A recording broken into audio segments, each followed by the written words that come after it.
Hey, FG here. Welcome out to the shop and to Sunday Night Silver. All right, so my last day of vacation pouring, and I'm going to try pouring this thinner bar 2 more times. We'll see how that turns out today. I also have another project working on for BCS. Big, humongous. This could be in brass. So that means I actually need to do some work getting some wire stripped so I can get some copper and make up another batch of brass. So I'll work on getting molds done for this, and I'll be back. So something I haven't really showed before, while the crucible's going over there, I always, for safety, preheat my molds here. And especially when it's cold out here, you'll be able to see, as I apply the heat here, you'll see kind of even the cast iron changes color as the moisture kind of wicks away from it. You can see it turning white.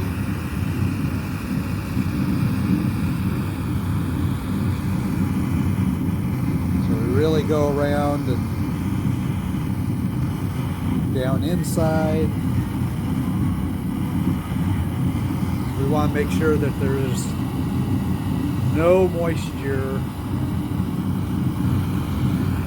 left in there to potentially react with the molten silver. We don't want any pops and explosions of molten metal. I've done that once in my life, and that was enough.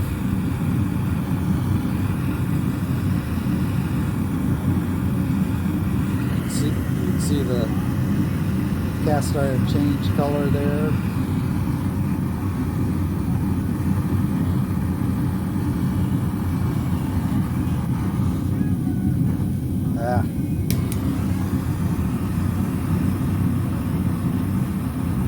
You're not going to be able to see on the back side here, but we go all the way around the top part here that may come into contact.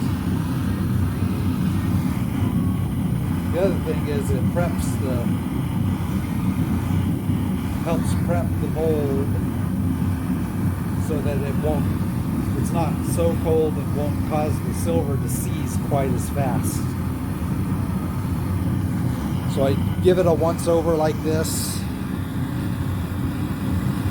I always also do the same thing, and you can watch the same thing happen here. I always prep a graphite mold just in case I have too much silver. I don't want to put it into a sprue. This gives me something where I can pour it. So I always have a graphite mold ready to go just in case. And then just before I'm going to actually do the pour, I'll come back here and just redo this one more time. I think I'm almost out of gas in this cylinder. Anyways, that's it. I'll be back in a moment when we're ready to pour. All right, we're ready to pour. I always preheat my tongs. You don't want to be grabbing the crucible with a set of cold tongs. Here we go.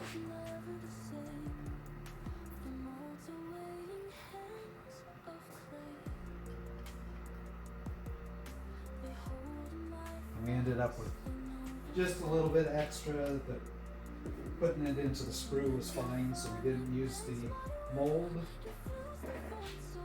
We get the crucible back in the furnace so that it can cool down slowly. Helps prolong the life.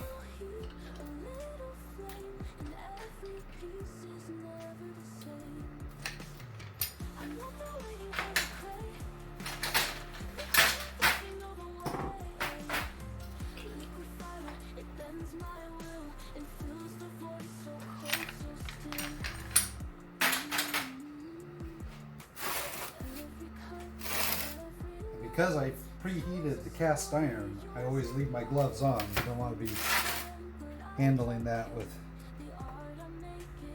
without gloves because the mold's hot also. So the back of that one looks good. And I can't see the front yet.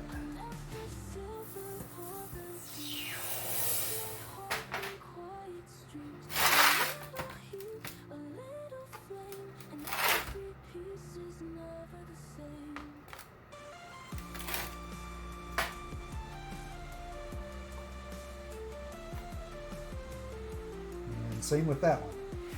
Looks like it poured full. All right, so I'll get this cleaned up. So if you actually wonder what I do when I say I'm going to get this cleaned up, actually, this is all the sand that I've gone through that's charred. So I just end up getting a spoon. Like this, the sand kind of already came out for the most part, but I'll just go through here and get just a little bit of extra char that's in there out. You don't want to reuse burnt sand because it's gritty and won't hold together. So you get any of that charred sand out, and then the rest of it will go back in and can get reused. But this sand's kind of expensive, so kind of want to minimize the amount of waste. So you can see most of this is all charred sand, or a little bit of like the other sand that's stuck to the back of the charred sand. But that's what I'm doing. Some of them are pretty cool. They come out almost whole. But that's what I'm doing. I'll be back. All right. So both of these turned out really pretty good. And I kind of know when it's going to be a good pour. You can see all my little tabs fully filled out on everywhere I put them. Jamie Frosted suggested I sell those as FG bits or something like that. They're really, they're from the tip of the screwdriver. They're about 1 gram each, but they're rough. They're not really finished pieces. But I will get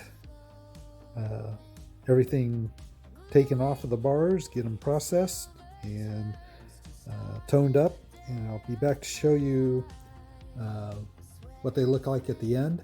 I don't know if I'm going to be able to post this video up today, Friday, when I'm doing this, just because it's already getting a little bit late, and this is date night with the wife, so I have to make sure I'm paying attention to her, especially with silver being $56 an ounce. The wife approval on the purchases is critical. All right, I'll be back in a bit. All right, so I think both of those came out really nice. Almost like I was a professional or something.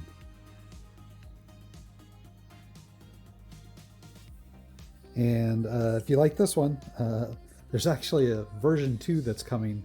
My wife showed these to my sister-in-law and she loved it. But she requested one with a crow on it instead of a chicken or a rooster. So I'm going to do a version 2 that has a crow on it as well. I'll show that coming up. Before we do that though, I will be working for getting the brass round done for blue collar stacker. I also have another silver pour that I will need to do sometime here in the nearish future. Which one of these is the slightly thinner one? This is the slightly thinner one, so I've got to keep that one out. I'll retire that other one.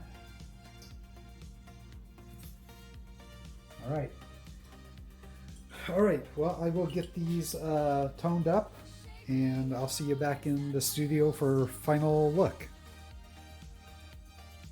All right, we're back in the studio. We ended up with our 2 bars here.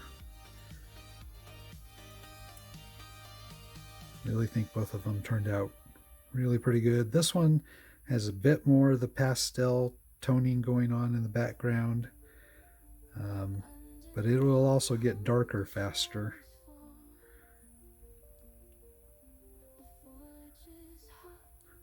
Well, there we go. Let's do 2 things. One, let's check the weights on them. And get this to where it's not in the... All right, so this one we're at 1.08, so really close to the 1 ounce target. 1.04, so both just over the ounce, which that is pretty much right where I'm trying to target them, and that allows them to fit in this capsule just right. You see we snapped shut. It's actually closed all the way and no rattle. It's really good. And the capsules help preserve the toning on them as well. There we go. That one has, I think it's closed all the way. It might have just a hairline crack there. But again, no shaking or rattling. So we're good on those. Unfortunately, this guy just a little bit too thick for the capsule. So there we go. There are our first chicken bars. And I'm going to try to be getting the crow version printed out here so that I can maybe give it a pour as well. All right, I think that's it for today. I'm going to try and get this video edited and turned around and see if I can still post it this afternoon before I head out for date night with the wife. If it happens, it happens. If not, I'll post it. Maybe I'll post it tomorrow evening, Saturday evening. Otherwise, that's it for now. Thanks for joining me, and I'll catch you in the next one.